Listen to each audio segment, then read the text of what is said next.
देखिए, मैं हिमाचल के संदर्भ में इतना कहना चाहता हूँ कि मैंने नीति आयोग की बैठक के बाद माननीय प्रधानमंत्री जी से समय मांगा था और प्रधानमंत्री जी ने हमें समय दिया था और मैंने उनसे कहा कि जो हिमाचल के जो बागवान हैं, जो बाहर से सेब आयात होता है, उसके कारण हिमाचल के बागवानों के रेट गिर जाते हैं और नुकसान होता है और तुर्की से और मैं हूं HIV वायरस, नाम तो सुना ही होगा।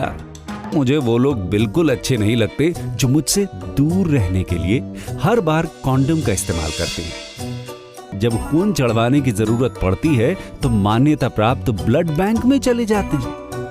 कोई बात नहीं, इन लोगों को अगर मुझसे दूर रहना है तो मैं भी ऐसे लोगों से दूर रहता हूं।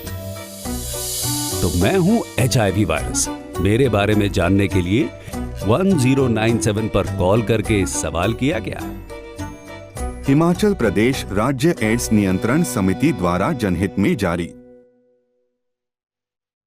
अजरबैजान से आने वाले सेब पर प्रतिबंध लगाने की बात की जाए तो उन्होंने कहा कि हम इस पर जो भी अभी फसल आएगी हम ऐसी कोशिश करेंगे कि हिमाचल के बागवानों को नुकसान ना हो और किसी प्रकार से जो बाहर का सेब है, क्योंकि कुछ एग्रीमेंट्स होते हैं उसके अनुसार वो बात करेंगे, उसको हम कम करेंगे।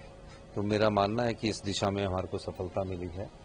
उसके अलावा मैंने माननीय प्रधानमंत्री जी से कांगड़ा एयरपोर्ट की बात की, कांगड़ा एयरपोर्ट की एक्सपेंशन की बात की। मैंने कहा कि हम 50% पैसा जो कांगड़ा की लैंड एक्विजिशन के लिए लगना है उसको हम 50% हम करेंगे, 50% माननीय प्रधानमंत्री जी आप खर्च करिए। और जब ये प्रोजेक्ट बनना होगा, 3 प्रोजेक्ट बनने होंगे, 3 पार्टी इसमें इन्वॉल्व होगी, एयरपोर्ट अथॉरिटी ऑफ इंडिया और हिमाचल प्रदेश सरकार और या कोई तीसरा प्राइवेट पार्टी है, तो इस प्रकार की लैंड पर एयरपोर्ट बनना चाहिए। इस संदर्भ में बात हुई और मैंने ये भी कहा कि जो हमारी पावर प्रोजेक्ट्स है, चाहे वो NTPC ने बनाया है, चाहे वो NHPC ने बनाया है, चाहे वो SJVN ने बनाया है, उसमें 12% फ्री रॉयल्टी उनके नेशनल पॉलिसी है। जो 12% फ्री रॉयल्टी मिलती है वो कंपनियां अपने प्रॉफिट से नहीं देती, वो कंज्यूमर के से लेकर देती है। हमने कहा जिन पावर प्रोजेक्टों का जो पावर प्रोजेक्ट है, जिन पावर प्रोजेक्ट्स का ये कर्ज फ्री हो जाता है, कर्ज मुक्त हो जाते हैं, उसके बाद प्रदेश की रॉयल्टी बढ़नी चाहिए। कम से कम 50% उस रॉयल्टी पर प्रदेश की को मिलना चाहिए, ताकि जो पानी है, जो पानी हिमाचल की संपदा है, वेल्थ है, जो भी प्रोजेक्ट फ्री हो जाए उससे रॉयल्टी का शेयर हमें बढ़ना चाहिए और एक सीमा उस प्रोजेक्ट की होनी चाहिए जो हमें वापस मिलनी चाहिए।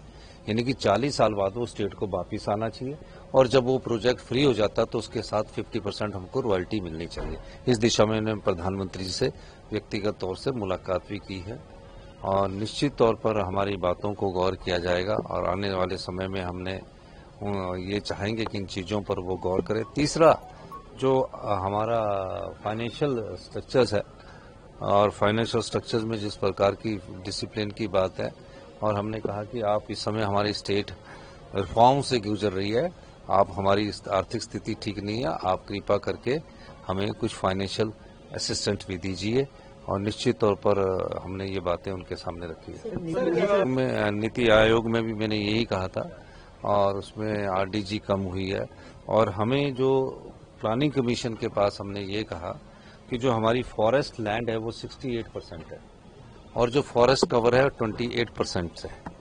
तो हमें सिर्फ जो उसके पॉइंट्स जो होते हैं पैरामीटर्स के हिसाब से फाइनेंस कमीशन के, उस पॉइंट्स के हिसाब से हमने कहा कि हमारे साथ जस्टिस नहीं हुआ। ये बात किसी ने 20-25 साल से उठाई नहीं थी, क्योंकि हमारे पास जो कोल्ड डेजर्ट है, लाहौल स्पीति, किन्नौर, जहाँ बर्फ होती, स्नो, उसको फॉरेस्ट की डेफिनेशन में नहीं लेते थे। तो उस बात को भी मैंने नीति आयोग की बैठक में उठाया था। हिमाचल उठाए हुए हैं, लेकिन 80% DGP की लड़ाई बार बार सामने आती है। इस मामले में विमल नेगी हत्याकांड में भी वही चीज सामने आ रही है। देखिए, मैं कहना चाहता हूँ कि अभी मैं शिमला जाऊंगा, शिमला जाकर जो भी स्थिति इसका आकलन करूंगा और मुझे ये भी पता नहीं, मैं नीति आयोग की बैठक में से निकला हूँ और आपने मुझे पकड़ लिया। जैसे मुझे कुछ पता लगेगा मैं आपसे बात करूंगा। हमारा जो मोबाइल था वो 5 बजे तक अंदर ही रखा हुआ, बाहर रखा हुआ था, हम मोबाइल भी नहीं ले गए। तो मुझे अभी चलते चलते पता लगी। जब तक मैं पूरी वारदात सुन नहीं लेता तब तक मैं क्या जवाब दूं। धन्यवाद। एक टूरिज्म डेस्टिनेशन डेवलप हो, ये भी कहा गया है। हमने जो उन्होंने कहा है, मैं आपको सिर्फ ये कहना चाहता हूं, उन्होंने कहा कि एक टूरिज्म ग्लोबल डेस्टिनेशन डेवलप होना चाहिए। हम आत्मनिर्भर हिमाचल की परिकल्पना को लेकर आगे बढ़ रहे हैं और 2032 में हम प्रदेश को 2047 में तो देश विकसित बनेगा। हम 2032 तक अगर हमें हमारे अधिकार विद्युत परियोजना में मिल जाते हैं तो हमने उन्हें बताया है कि हम 2032 तक हिंदुस्तान का सबसे समृद्धशाली और अमीर राज्य बन जाएंगे। अब लड़ाई जो हमारी संपदा का शोषण हुआ है, उस शोषण के बाद अगर वो लाभ कमा रहे हैं और लाभ के बाद भी हिमाचल की जनता को अधिकार नहीं दे रहे हैं, तो उस संदर्भ में भी हमने उनसे बात की और मैंने नीति आयोग में बात उठाई। अगर डैम बने हिमाचल प्रदेश में, बीबीएमबी का डैम बना है हिमाचल प्रदेश में, पानी आ रहा है हिमाचल प्रदेश, लड़ाई लड़ रहे हैं पंजाब और हरियाणा, और विस्थापित कौन हुए? हिमाचल के लोग।